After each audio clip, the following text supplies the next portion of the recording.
زندگی کا ہر لمحہ نہایت قیمتی ہے، جس کا اندازہ قیامت کے روز ہوگا۔ صدقے سے بیماری ٹلتی ہے، پرہیز فرض ہے اور علاج سنت ہے۔ سنت کے مطابق معمولی عمل ہزاروں نوافل پر بھاری ہے۔ عاملوں کے بجائے مناسب دوا کے ساتھ دعا اور قرآنی علاج بہتر ہے۔ خود کو کسی اللہ والے کے سپرد کر دینا بہترین اصلاح ہے۔ جو انسان صبر کرے گا، قیامت کے روز اس کو بے بہا اجر و ثواب عطا کیا جائے گا۔ سب سے اہم وظیفہ دعا ہے، جس کی قبولیت کے لیے اہلیت شرط نہیں۔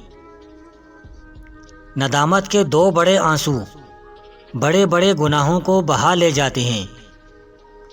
دولت مند بننا چاہتے ہو تو اپنی بیوی کے گلے میں سورہ اخلاص لکھ کر لٹکا دو، پھر دولت کو آتا دیکھو۔ ضروری باتوں کی وصیت لکھ کر رکھنا موت کی تیاری کا ایک حصہ ہے۔ موجودہ دور میں دین کی بقا کے لیے مدارس کا وجود بڑی نعمت ہے۔ دنیا کی سب سے قیمتی چیز قرآن پاک کے علاوہ اور کوئی چیز نہیں۔ نیک لوگوں کی صحبت تم پر فرض ہے، جس میں دین و دنیا دونوں میں فائدہ ہے۔ حرام چیزوں اور حرام کاموں سے ہمیشہ بچتے رہو، تمہاری دعائیں قبول ہونا شروع ہو جائیں گی۔ خلاف شریعت اعمال دنیا میں عقارت اور آخرت میں وبال ہیں۔